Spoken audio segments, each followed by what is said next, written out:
اعوذ باللہ من الشیطان الرجیم بسم اللہ الرحمن الرحیم۔ آپ صلی اللہ علیہ وآلہ وسلم کی عمر 35 سال ہوئی تو مکہ میں زبردست سیلاب آ گیا۔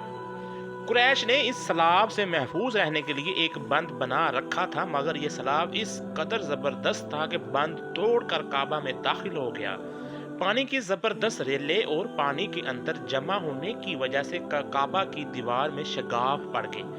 اس سے پہلے ایک مرتبہ یہ دیواریں آگ لگ جانے کی وجہ سے کمزور ہو چکی تھیں، اور یہ واقعہ اس طرح ہوا تھا کہ ایک مرتبہ کوئی عورت کعبہ کو دھونی دے رہی تھی کہ اس آگ میں سے ایک چنگاری اڑ کر کعبے کے پردوں تک پہنچ گئی۔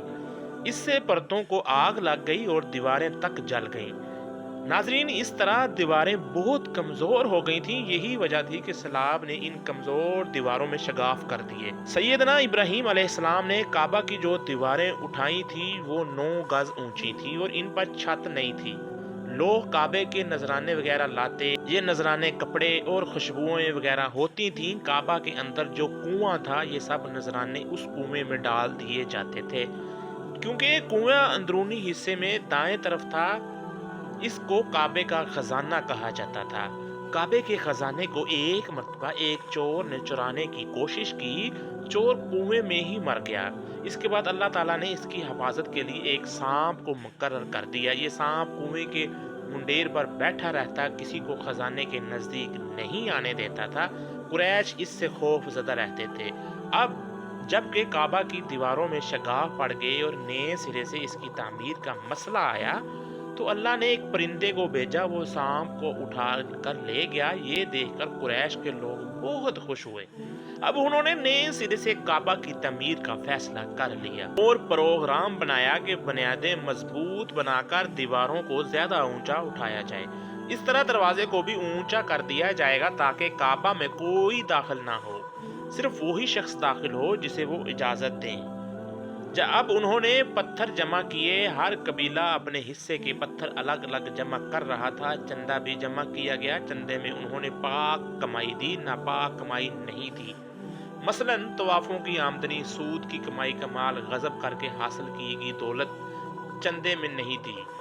پاک کمائی انہوں نے بلا وجہ نہیں دی۔ ایک خاص واقعہ پیش آیا تھا جس سے وہ اس نتیجے پر پہنچے تھے کہ اس کام میں صرف اور صرف پاک کمائی ہی لگائی جائے گی۔ ناظرین، وہ واقعہ یوں تھا کہ ایک قریشی سردار ابو وہاب اور عمر بن عابد نے جب یہ کام شروع کرنے کے لیے ایک پتھر اٹھایا تو پتھر اس کے ہاتھ سے نکل کر پھر اسی جگہ پہنچ گیا جہاں سے اسے اٹھایا گیا تھا۔ اس پر قریش کے لوگ بہت حیران ہوئے اور پریشان ہوئے۔ آخر وہب کھڑا ہوا اور بولا، اے گروہ قریش، کعبہ کی بنیادوں میں سوائے پاک مال کے کوئی دوسرا مال شامل مت کرے۔ بیت اللہ کی تعمیر میں کسی بدکار عورت کی کمائی، سود کی کمائی یا زبردستی حاصل کی گئی دولت ہرگز شامل نہ کرنا۔ واحد شخص نبی کریم صلی اللہ علیہ وآلہ وسلم کے والد حضرت عبداللہ کا ماموں تھا۔ وہ اپنی قوم میں ایک شریف آدمی تھا۔ جب قریش کے لوگ خانہ کعبہ کی تعمیر کے لیے پتھر ڈھونڈ رہے تھے تو ان کے ساتھ نبی صلی اللہ علیہ وآلہ وسلم بھی پتھر ڈھونڈنے میں شریک تھے۔ آپ صلی اللہ علیہ وآلہ وسلم پتھر اپنی گردن پر رکھ کر لا رہے تھے اور تعمیر شروع کرنے سے پہلے قریش کے لوگوں نے خوف محسوس کیا کہ دیوار گرنے سے کہیں ان پر کوئی مصیبت نہ ہو جائے۔ آخر ایک سردار ولید بن مغیرہ نے کہا، کعبہ کی دیواریں گرانے سے تمہارا ارادہ اصلاح اور مرمت کا ہے، اس کو خراب کرنے کا نہیں۔ جواب میں لوگوں نے کہا، ظاہر ہے ہم تو مرمت اور اصلاح چاہتے ہیں۔ یہ سن کر ولید نے کہا، تب سمجھ لو کہ اللہ تعالیٰ اصلاح کرنے والوں کو برباد نہیں کرتا۔ پھر ولید ہی نے گرانے کی ابتدا کی، لیکن اس نے ابھی صرف ایک ہی حصہ گرایا تھا کہ معلوم ہو جائے ان پر کوئی تباہی تو نہیں آتی۔ جب وہ رات خیریت سے گزر گئی تب دوسرے دن سب لوگ اس کے ساتھ شریک ہو گئے اور پوری عمارت گرا دی گئی، یہاں تک کہ ان کی بنیاد تک پہنچ گئی۔ یہ بنیاد حضرت ابراہیم کے ہاتھ کی رکھی ہوئی تھی۔ حضرت ابراہیم نے بنیادوں میں سبز رنگ کے پتھر رکھے تھے۔ یہ پتھر اونٹ کی کوہان کی طرح کے تھے اور ایک دوسرے سے جڑے ہوئے تھے۔